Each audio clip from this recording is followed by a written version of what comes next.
প্রিয় দর্শক, আজকের ভিডিওতে আমরা আলোচনা করব মাল্টা চাষ পদ্ধতি নিয়ে। অর্থাৎ মাল্টা চাষ করার জন্য আমাদের কী ধরনের জমি প্রয়োজন, চারা রোপণ পদ্ধতি কেমন হওয়া উচিত, কি কি সার প্রয়োজন এবং এর পরিচর্যা কি হলে সবচেয়ে ভালো ফল পাওয়া যাবে।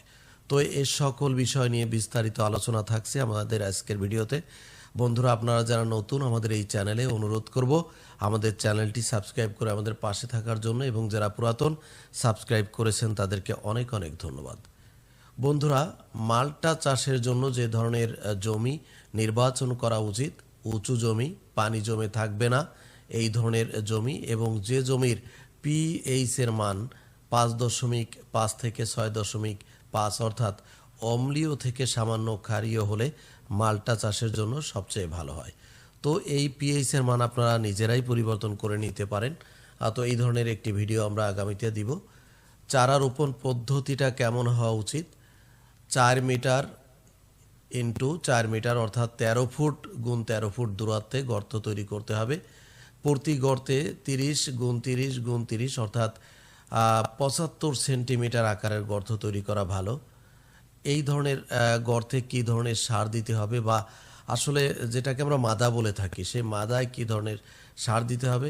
প্রতিটি মাদায় 15 থেকে 20 কেজি পচা গোবর, 250 গ্রাম টিএসপি, 250 গ্রাম এমওপি, 500 গ্রাম চুন, মাটি শোধন করার জন্য চুন প্রয়োজন, সামান্য বনফুর দানাদার সার মিশিয়ে গর্ত ভরাট করে দিতে হবে। চারা বা কলম রোপণের সময় মে থেকে আগস্ট মাস, অর্থাৎ বিশেষ করে বৃষ্টির সিজনে আমাদের দেশে মাল্টার চারা লাগানো উত্তম। এই পরিচর্যা কিন্তু অত্যন্ত গুরুত্বপূর্ণ একটি বিষয়। পরিচর্যা ছাড়া আসলে ভালো কোনো ফল পাওয়া যায় না।